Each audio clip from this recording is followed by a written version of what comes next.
How goes it? I'm Most Maxwell, and this is What Did We Miss? This is the segment where I tell you the stories that WWAY did not. I'm sure they would have if they had time. Please don't take it personally. We go to Wayne, Nebraska for our first story, and just in time for the 37th annual Wayne Chicken Show. What's the chicken show? Well, I'm glad I'm pretending you asked. It started as an art festival, but has now evolved into an expo where citizens compete in a variety of chicken-like contests. I'm glad I have video because I don't want anyone accusing me of making this stuff up. First up is the chicken flying contest. Yeah, people, you just saw someone shove a chicken to the ground. More than that, you just saw them look shocked it didn't fly. Of course, no chicken show is complete without the main event, the cluck off.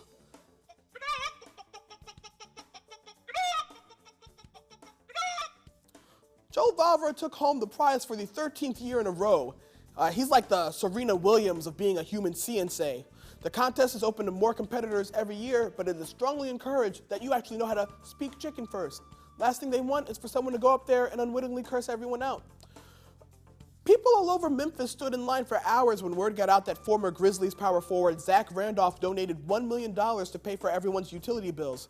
Traffic stopped as people stood in line at bill pay kiosks, hoping to be one of the lucky ones that kept their lights on thanks to the NBA star.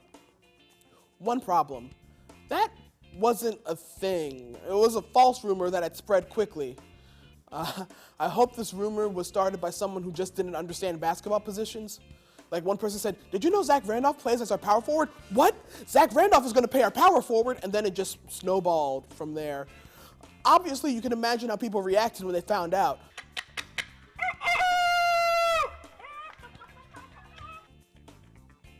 No, not like that. Shortly after this happened, it was announced that Randolph has been signed to the Sacramento Kings. That's right, Memphis. You shook Zach Randolph so much, he's going to go play for the 4th best NBA team in California.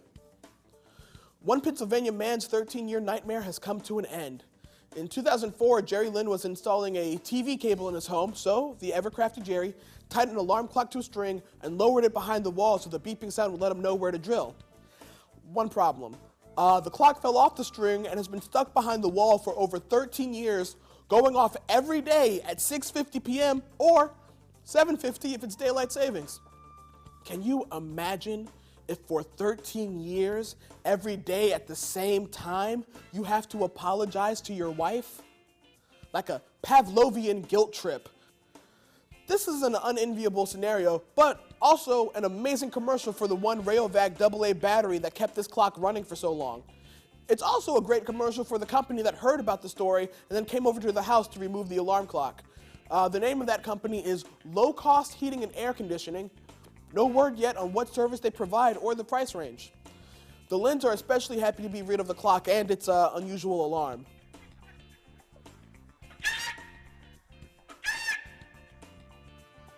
I'm Most Maxwell. That's what we missed.